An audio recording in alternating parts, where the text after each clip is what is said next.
Welcome to Talk Tickers. You're here for the quick rundown, the key insights from today's earnings calls. Yep, getting straight to what matters. And right now, we're diving into the latest numbers from Apigee Enterprises. Ticker APOG. Right. So Apigee's fiscal 2025, it was a bit of a mixed bag by the end, but overall, pretty strong. They finished the year with record adjusted EPS. EPS, earnings per share. Exactly. It came in at $4.97, and that's up 4.2% from the year before. Okay. And their full year adjusted operating margin, that also improved, hit 11%, which was up 70 basis points. So, positive on the full year picture. Okay, solid full year. But you mentioned a mixed bag. I'm guessing the fourth quarter tells a slightly different story. Yeah, that's where you see some of the headwinds starting to show up. Q4 net sales actually dropped 4.5% compared to last year, landing at $346 million.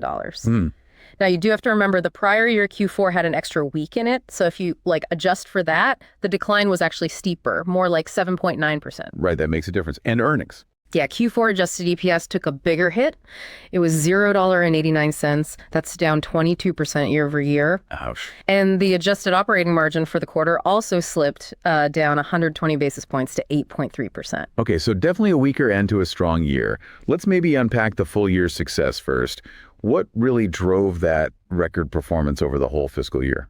Well, they really highlighted executing on their three-pillar strategy, which was basically focused on, improving the cost structure, differentiating their products, and getting smarter with their pricing. And did it work? Seems like it. They actually beat their targets for ROIC, return on invested capital, kept it above 12% for, I think, the third year straight now. That's pretty consistent. Yeah, and they hit that 11% adjusted operating margin target for the full year, too. So the strategy seems to be delivering on the financial goals. So that profitability focus really paid dividends, literally, perhaps. Absolutely. I mean, if you look back just a few years to fiscal 22, their adjusted operating income has grown at a 22% compound annual rate. And they've doubled their adjusted EPS in that same time frame. So really significant profit growth. And beyond just operations, they talked about balanced capital deployment. Meaning increasing dividends, yes, but also buying back shares and making some strategic investments. The big one there was acquiring UW Solutions. Ah, yes, UW Solutions. What's the expectation there? They're thinking it'll add about $100 million in revenue in fiscal 26. And they're projecting a pretty healthy adjusted EBITDA margin on that, around 20%. Okay, so a decent-sized acquisition, potentially quite profitable. That sounds like a key part of the plan going forward. Definitely part of the growth story. But it wasn't all smooth sailing, especially towards the end. What were the specific headwinds or challenges they called out? Well, the big one is the non-residential construction market. It's softening. Seeing that across the board, really. Yeah, especially in those areas that are really sensitive to interest rates, like offices, commercial buildings, hotels, even multifamily housing. Makes sense. Anything else? Tariffs. New tariffs on aluminum products are expected to hit them pretty hard in fiscal 26. They put a number on it, estimating a negative impact to adjusted EPS of about several $5 to several $0.55. That's significant. It is. And interestingly, they said about 60% of that hit is going to land on their services segment specifically. Okay. So tariffs are a big cloud. How else are these market conditions showing up? Well, tied to that services segment and the market cooling, their project backlog actually dipped. It's down 11% year over year, sitting at $720 million now. Reflecting that slowdown you mentioned. Exactly. And then internally, looking back at Q4, they had some operational hiccups in the metal segment. Oh. Yeah, it was related to trying to standardize their product lines. Good goal, long-term, efficiency and all that, but it kind of messed with productivity and margins in the short term in Q4. Growing pains, maybe? Possibly. And lastly, the glass segment saw its Q4 margin dip too, mostly just because volumes were lower. Okay, so a few different pressures converging. Yeah. Given all that, what's the outlook? What are they telling us about fiscal 2026? Well, the guidance reflects that uncertainty. They're projecting net sales between $1.37 billion and $1.43 billion. Okay. But the adjusted EPS forecast is quite a bit lower. They're guiding for $3.55 to $4.10 per share. Which really shows that tariff impact, I guess. Absolutely. That and the general market uncertainty they mentioned, but it's not all gloom. They do expect high single-digit organic growth from their legacy performance services business. So growth without the acquisition impact. Okay, so some underlying strength there. What about overall profitability for the year? Margins? Yeah, they expect the adjusted operating margin to moderate, so come down a bit in fiscal 26. Like that. It's a mix of things. The tariffs, obviously. They also expect margins in the glass segment to kind of normalize, maybe come off recent highs. Plus, you've got the initial impact of integrating UW solutions, and they mention rising insurance costs, too. Right, a common theme. Yeah. But they're not just sitting back. They're launching phase 2 of what they call Project Fortify. Catchy name. What's it involved? More efficiency efforts, basically. Driving cost savings. They're targeting $13 to $15 million in annualized pre-tax savings from this next phase. Okay, trying to offset some of those pressures. Exactly.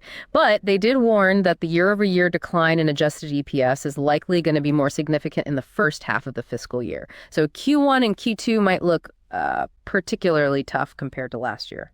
Got it. So expect a weaker start with hopes for improvement as the year goes on and Fortify kicks in.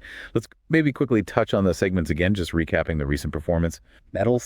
Metals, yeah. Q4 was tough because of those product standardization issues we talked about. Hurt sales, hurt margins.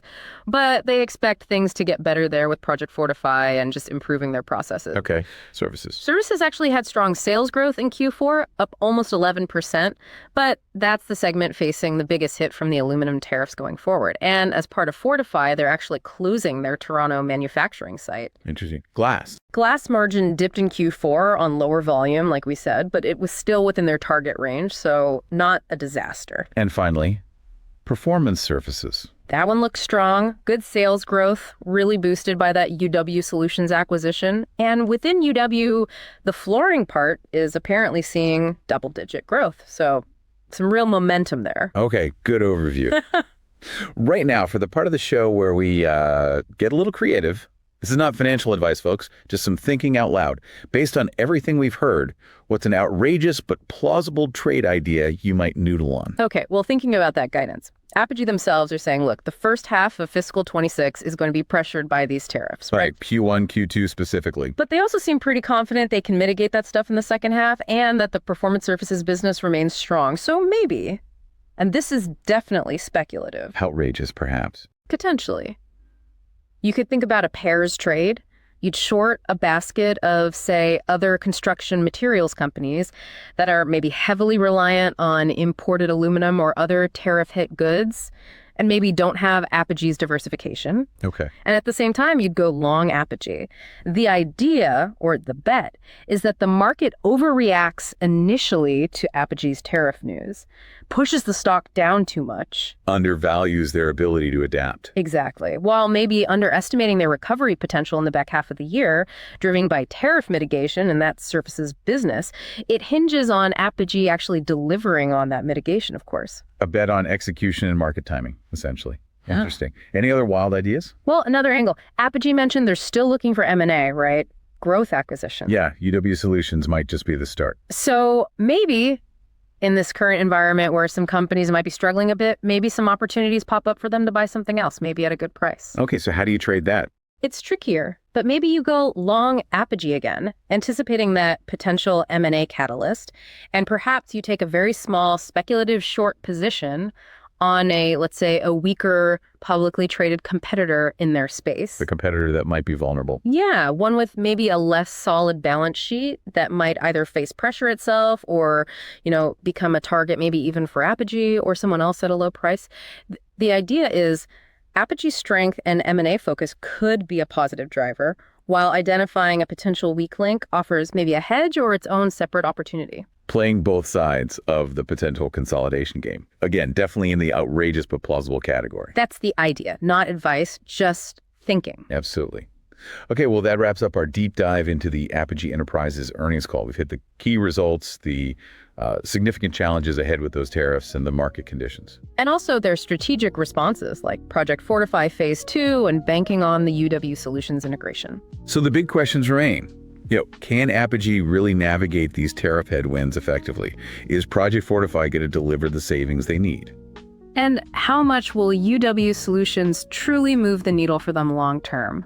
Lots to watch. Definitely. Keep the conversation going. Share your own takes. This is Talk Tickers, aiming to keep you ahead of the curve.